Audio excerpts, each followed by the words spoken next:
બનાસકાંઠા જિલ્લાના દાંતા તાલુકાના રાણપુર ગામે પતિ પત્ની વચ્ચે જે ઘર કંકાસ થતી તેના ઘર કંકાસમાં પતિ એટલી હદે કંટાળ્યો કે રાત્રિના સમયે પોતાના બાળકો અને પોતાની પત્ની સૂતી હતી તે દરમિયાન તીક્ષ્ણ હથિયારના ઘા પોતાની પત્નીના માથે મારી કરપીણ હત્યા કરવામાં આવી। તેની વિગતે વાત આ વિડીયોમાં કરવી છે। વૈષ્ણવજન તો તેને કહીએ જે પીડ પરાઈ જાનાને રે। નમસ્કાર, હું છું દિનેશ ઠાકોર। નવજીવન ન્યૂઝમાં આપનું હાર્દિક સ્વાગત છે। વાત બનાસકાંઠા જિલ્લાના દાંતા તાલુકાની છે।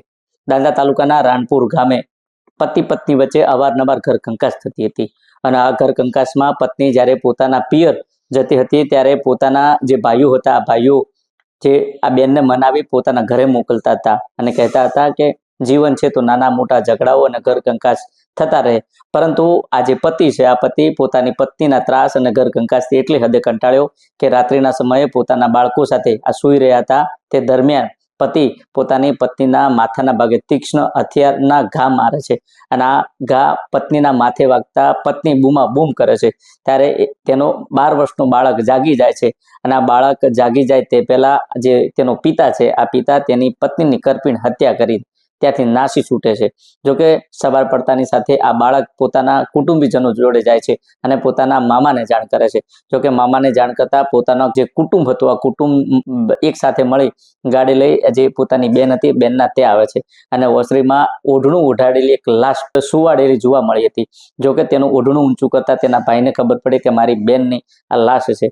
જોકે આ 12 વર્ષના બાળકને પૂછતા આ 12 વર્ષના બાળકે કહ્યું કે અમે રાત્રિના સમયે જ્યારે પરિવાર સાથે સૂતેલા હતા તે દરમિયાન મારા પિતાએ મારી મમ્મીના માથાના ભાગે તીક્ષ્ણ હથિયારના ઘા માર્યા અને આ ઘા માથાના ભાગે મારા મમ્મીને વાગતા આખરે મારી મમ્મી બૂમા બૂમ કરતી હતી ત્યારે હું જાગ્યો હતો, પરંતુ મને ડર લાગતી હતી એટલે અને મારા પપ્પા મને જોઈ ગયા હતા એટલે મારા પપ્પાએ તીક્ષ્ણ જે ઘા મારી મારી મમ્મીને મોતને ઘાટ ઉતાર્યો અને મોતને ઘાટ ઉતાર્યા બાદ તેઓ નાસી છૂટ્યા હતા।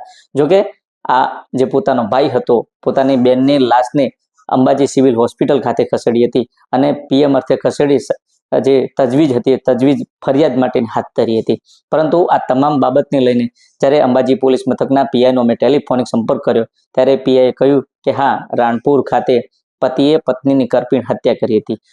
એટલા માટે કરી હતી કે આ જે બંને પતિ પત્ની છે આ પતિ પત્ની વચ્ચે અવારનવાર માથાકૂટ ઘર કંકાસ થતી હતી અને આ ઘર કંકાસમાં કંટાળેલો જે પતિ હતો આ પતિએ તેની પત્નીના માથાના ભાગે ઘાતક હથિયાર જે તીક્ષ્ણ હથિયાર કહેવાય છે આ તીક્ષ્ણ હથિયાર પોતાના માથાના ભાગે મારી તેની પત્નીની કરપીણ હત્યા કરી હતી। જોકે પોલીસ અને તેના જે મામા હતા આ મામાને 12 વર્ષનો જે ભાણેજ હતો આ ભાણેજે આખી વિગત અને આખી માહિતી આપી હતી અને તેને કહ્યું હતું હા, મારા પિતાએ જ મારી માતાની કરપીણ હત્યા કરી હતી। જોકે પોલીસે ગુનો નોંધી વધુ તપાસ હાથ ધરી, પરંતુ અહીંયા સવાલ એ પણ ઊભો થયો છે કે જે આરોપી પતિ છે આ પતિ પોતાના હાથે અથવા તો અજાણતા કે ડરથી પોતાના પગે એક ગંભીર ઈજાઓ થઈ છે અને ગંભીર ઈજાઓ થતા તેઓ હાલ અંબાજી સિવિલ હોસ્પિટલ ખાતે સારવાર લઈ રહ્યો છે। એટલે ક્યાંક ને ક્યાંક પોતે બચાવના ભાગરૂપે હાલ સારવારના ઓથા હેઠળ છે। એટલે આવનાર સમયમાં પોલીસ તેને પકડી કાયદાના હવાલે કરી કાયદેસરની કાર્યવાહી કરશે તેવું પીઆઈ શ્રીએ જણાવ્યું છે। દિનેશ ઠાકોર, નવજીવન ન્યૂઝ, બનાસકાંઠા।